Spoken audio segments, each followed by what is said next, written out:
गुप्त काल की रचना है। इसी गुप्त काल में पुराण लिखा गया, इसी गुप्त काल में महाभारत और रामायण का भी अंतिम संकलन किया गया। ऐसे तो महाभारत रामायण का संकलन बहुत पहले से किया जा रहा है, लेकिन अंतिम संकलन किस काल में किया जाता है? तो गुप्त काल में किया जाता है। पुराणों में ये इंपॉर्टेंट है, रामायण महाभारत तो पता ही है, चर्चा होती रहेगी लगातार। पुराणों के जो महाभारत के रचनाकार कौन है आपको पता है? वेद व्यास। और रामायण के जो है वाल्मीकि, तो क्लियर है, कोई कहने वाली बात नहीं है। पुराणों के जो रचनाकार हैं वो हैं लोमहर्ष, और पहला नाम आएगा उग्रश्रवा पिता का, और फिर नाम आएगा लोमहर्ष। उग्रश्रवा और लोमहर्ष ये पुराणों के रचनाकार हैं। ठीक है, पुराण जो है 5 भाग में बटे, 5 खंड में बटे हैं। सर्ग, प्रतिसर्ग, वंश, वंशानुचरित और मनवंतर 5 हैं। ये पुराण जो है भारतीय परंपरा में इतिहास का कथात्मक तरीके से काल क्रम में वर्णन है। इसमें कथा का पुट ज्यादा है, इसमें लेखक के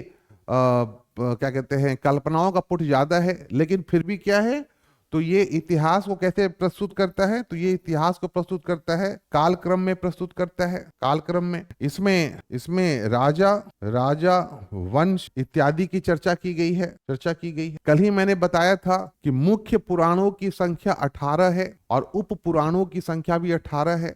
ठीक है, तो खैर सबकी चर्चा तो नहीं करेंगे। जो प्रमुख पुराण है उसमें आपको बता दूं, एक विष्णु पुराण, दूसरा मत्स्य पुराण, तीसरा वायु पुराण। जो विष्णु पुराण है इससे मौर्य काल की जानकारी मिलती है, विष्णु पुराण। मत्स्य पुराण से मौर्योत्तर काल की जानकारी मिलती है, और वायु पुराण से मुख्य रूप से गुप्त काल की जानकारी मिलती है। ठीक है, तो ये जो आपका पुराण है, ये पुराण इतिहास के अलग अलग समय से संबंधित है। ठीक है, इसमें एक और पुराण है चौथे नंबर पे, मार्कंडेय पुराण। मार्कंडेय पुराण में 2 मंत्र बहुत इंपॉर्टेंट है जो आप सब जानते हैं, सबने नाम सुना होगा। एक इसी मार्कंडेय पुराण में दुर्गा सप्तशती है, और इसी मार्कंडेय पुराण में महामृत्युंजय का मंत्र है, महामृत्युंजय का मंत्र। ठीक है, फिर 2 और लिखे ये पुराण, एक है स्कंद पुराण और दूसरा है ब्रह्मांड पुराण। जो ब्रह्मांड पुराण है वो सबसे छोटा पुराण है। देखिए, नाम है ब्रह्मांड और है सबसे छोटा, और जो स्कंद पुराण है वो सबसे